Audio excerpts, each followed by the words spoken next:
Welcome here to Wake Up Call with Dan Tortora as we are back at AAC Media Days here in Arlington, Texas. And I have the honor and the privilege of speaking here with Brian Newberry, the head coach of the Navy Midshipmen here on Wake Up Call with Dan Tortora. Coach, how are you? Great. Good to see you, Dan. Good to see you too. And I mean, Navy, obviously, I've said it a lot on the show, but it has a special meaning in my life because of my family, my great uncle Carmen, who just passed and was getting close to 100 years old, as well as my grandfather, both in World War II, were a part of the Naval Academy and a part of obviously fighting World War II for Navy. So before anything, I want to say thank you for what Navy is beyond football. Appreciate that. Yeah, it's tell you what, I've got some family history in the military, and what a privilege and honor it is to coach the academy and believe in the mission of the academy and what it represents. And I say, well, we coach some of the best and the brightest from all over the country. It's a great honor. For this kind of unique place that the Navy's in with Air Force and Army, that you're a student, you're an athlete, but you're also working towards something far greater than yourself. What is it like to coach young men that are doing that? It's special. You know, it's one thing to be admissible to get in the Naval Academy in and of itself, and but to coach young men that are taking on that privilege and that honor of serving the country and all that entails, is it makes them a little different.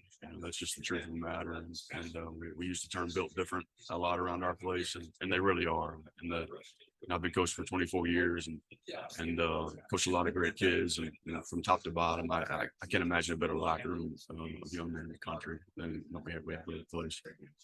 This is your first stint as a head coach. Bring me into your road to get there.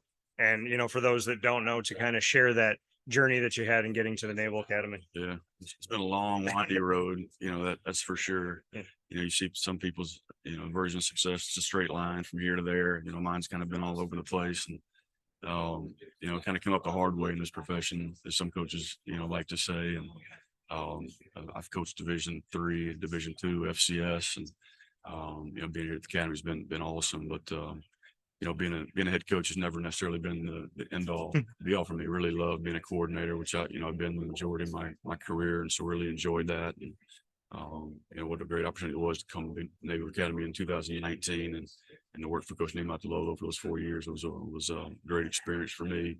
Getting to be around him on a daily basis, and so it's been great. Really enjoying the role. It's a lot to take in, and, at first, obviously, but I'm settling into it, and there's things that you might miss about being a coordinator, but you really love about being a head coach. And so just really grateful, excited about the opportunity. I'm very fortunate to be in this situation.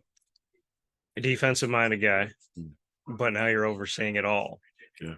What are your thoughts? I mean, Navy for so long has been unique in their offensive scheme. So what does this team look like with you? Is it more of seeing what we're used to? Or are we going to see some Newberry wrinkles? Yeah. What are we looking for? Well, I think, when I got here in 19, I wanted to kind of take the same approach on defense that we did on offense, as far as being unique and different, being hard to prepare for. And that's really what I want to do, in all three phases of the game. So we're going to continue to be as creative as we can be as coaches, to give our players every possible edge and advantage that we can give them. I've been obviously heavily involved in the defensive side of football, continue to be involved. I think PJ Volker, our defensive coordinator, is exceptional. We've been together for a long time. Philosophically, we share the same ideas. It won't look entirely different on defense. He's going to have his own kind of feel and take for what we're doing, and we'll collaborate on that. But I'm looking forward to being more involved in the offensive side of the football. I think anytime you can bring a defensive mind over in that room, it gives a unique perspective, and hopefully I can help in that regard. For you to be where you are right now as the head coach, like you said, coming in 2019, where the defense needed some help and some assistance in kind of creating a more sustainable and successful consistency. Did you feel like from 2019 to now that you have elevated that side of the ball? I mean, as you step into head coach, do you feel that what you set out to do defensively at Navy was accomplished? I do. I think so. Obviously, we'd like to have some more success the past few years, but Yeah. I think the way that we played on defense, our kids play exceptionally hard. I don't think you can turn on the tape anywhere in the country and see a team that plays harder than we did defensively. In those years, I took a lot of pride in that, and so did our players. You add the uniqueness and creativity into some of the things that we did. That's kind of what I envisioned all three phases of the game for us.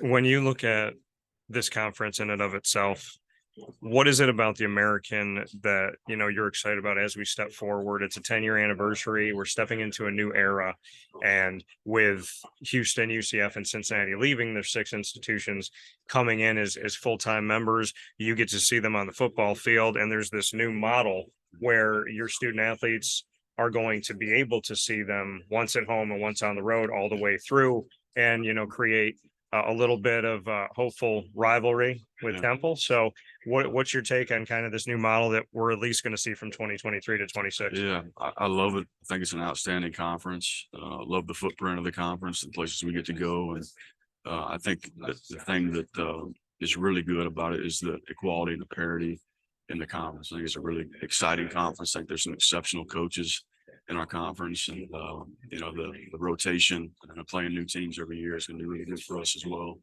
When you get in a conference, you're an option football team, play the same teams over and over and over again. You lose a little bit of that advantage. I think we're going to have that advantage back in our hands a little bit, which will be good for us. Yeah, you got 6 teams now that can see what that option looks like. So it'll definitely be interesting. And we're going to do something called rapid fire on the show here in a second. Rapid fire. Yeah. Okay.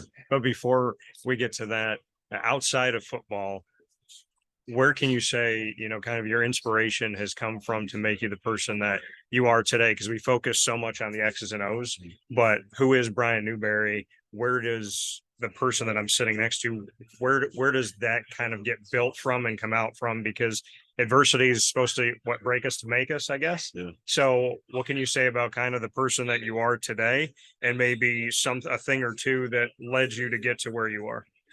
Yeah, it's a great question. I think I'm a pretty well-rounded person. I've got a lot of interest outside of football, which I think helps me maintain a level of what's the word I'm looking for, of perspective on life. I think there's a lot of people that have had an impact on me, people in the profession, people outside the profession. I think the road that I've been on, some of the adversity I dealt with as a player in college, from an injury standpoint, being a coach that's come up and clean locker rooms and toilets and painted grass and cut grass and worn a lot of different hats, gives me a unique perspective and appreciation for coaching and the game, and how I got to where I am now, and so don't take any of that for granted. It's a wonderful profession, great opportunity to make an impact in the lives of young men. Something that's really important to me, and I'm just really fortunate, lucky to be in this situation. Spoke with Will Harbor, and him and I were discussing the Army-Navy game. And right there in the middle of December, the only game that's on television, and I'm okay saying this now, CBS or Paramount or whatever it is now, that I would get the 7-day free trial so I could watch the game and then delete the free trial and then hope to do it again next year. So, I mean, that game is what Will called the Super Bowl for Army-Navy. I asked him if he's got any friends on the other side that he shakes hands with and says, I don't like you for a couple hours. Now we're fine. He said no. So bring me into the Army-Navy game from your perspective, and just not what it does for college football, but what it does for the country to see 2 representatives of our military just having this very emotional beyond football game. Yeah, no, it's I have so much respect for the other 2 academies and for Army, and so much respect for their players and their coaches, and there's so many similarities between the 2, and for that one day, that 1 week. I mean, it's we're bitter rivals, and but the utmost respect for Army and Air Force both, and those are really important games for us. But the stage is unreal. First time I was a part of it was actually coaching in that game, and you can't really understand until you're there and you're part of it. And what a great opportunity to showcase, you know, the best of the ranks that our country has to offer, and to do it in such a first class way. It's a battle, man. At the end of the game, we shake hands and hug each other, and nothing but respect for both the other academies. But it's an awesome thing to be part of. It's certainly a game that's really, really important to us. Well, with that being said, we're going to jump into rapid fire. This could be about anything, coach. So you can ask me any question in the world. I can ask you anything. We have to answer the question. Okay. You get to ask me first. I get to ask you first. Yes, sir. What do you love about college football? Oh, what do I love about college football? I would have to say it's the people. It's doing this. I mean, building relationships means everything to me. And my world continues to get smaller and smaller in a good way. And, you know, I feel like God put me here to try and help, to make a difference, to go beyond myself and try and, you know, see if I can brighten up somebody's day. So I love doing this. I love the opportunity of sitting here with you, and then, you know, being able to shoot you a message and wish you a happy birthday, and actually build a personal relationship, and for it to not just be about X's and O's. Good answer. That's it. Thank you. All right, coach, let me see here. If you could go anywhere in the world that you've never been, where do you go? You can take one person that you know, and you can take one celebrity. One person, no, one celebrity. Wow. Yeah, there's so much of the world to see. You know, I think we've got so many great places in the United States, and I'm a big national parks guy. You know, I spent a summer working at Glacier National Park. Okay. Spent the summer in Jackson Hole, Wyoming, which is really close to Yellowstone. Yeah, my dad was there. Yeah. Yeah, you know what lately is pretty intriguing to me is Switzerland.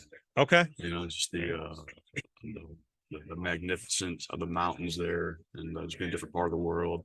Would certainly take my wife. And it's celebrity wise, I don't know, somebody funny, you know, like Chris Pratt or somebody like that. Somebody we're going to get a lot of good laughs with. Okay. All right. I like that answer. First time Chris Pratt was given in that answer. So I do like that. Yeah. What's your next one for me? Musician. Who are you listening to right now? Boy, I have hip hop, I have R&B, and I have country. But Luke Combs, Variety. yeah, it is. Luke Combs probably right now, because he redid a song from my childhood, Fast Car. Okay. And so I like that one. And Yeah. and I think the other part of it too is with country music, it's one of the places where you can openly talk about God, and it's not like scrutinized. Sure. So I think if I want to get in my feelings, I can go to country. I probably have to go to country. Sure. All right, coach. If you could only listen to one song for the rest of your life, what would it be? One song the rest of my life. Yeah, Oof. on repeat. That's a really tough one, man. I think I'd get tired of all of them eventually. No, you know, I got asked this question, Strauss-Meyer SID. I think somebody asked the question for all the coaches in the conference. I said Pearl Jam was the one band that's kind of been consistent, Okay. you know, for a long, long time. But I'm with you, man. I'm getting into country music a little bit. Okay. More so lately. Like Zach Bryan a lot. Okay. Josiah and the Bonnevilles. But I'm a pretty wide variety as well, for all the same reasons that you mentioned. Yeah, pretty diverse. I'd say I don't love hard metal, Yeah. gangster rap, but everything else I can get with pretty good. Yeah, I always say disrespectful music or screaming in my face. No, everything else Yeah, I'm good It's with. all about the energy, right? And Yeah. the feeling that you get when you listen to music, and that's really what's more important to me than anything else. Fair enough. Okay. Yeah. What's your last one for me? Well, I'm gonna put it back in your court. You know, if you go one place right now on vacation, the same way you put it, who would you go with, and what celebrity would you bring? So I would go to Italy and Spain because I want to go see my family. And I've never been overseas. And oh man, who would I bring? I would bring my dog because I'm always traveling and I feel terrible. And when I tell you she's a human being, like I feel like her dad every day. When I leave, she like is emotionally affected by that, and I feel like a horrible person. So I'd bring Lily small, so I'd throw her in a backpack. I'd bring Lily with me overseas. And one celebrity. I love to make people laugh, so I'd bring somebody funny with me too. I'd probably bring Dave Chappelle. Okay. Yeah, because I feel like he's real and he's genuine, and I feel like he's gotten better over time. Sure. So I might have said Kevin Hart, but I got to bring Dave because Dave is more like philosophical and I like having those deep conversations. Yeah. Do that. Will Ferrell been able to get him. to Yeah, try well, that. you know, I never liked him in Saturday Night Live, and then I saw Elf, and I was like, wow, he's funny. That and Step Brothers and all those. So with that being said, for Coach Newberry, myself, Dan Tortora, this has been a Wake Up Call with Dan Tortora on location special at AAC Media Days. Thank you, Coach. I appreciate your time. This was time with you.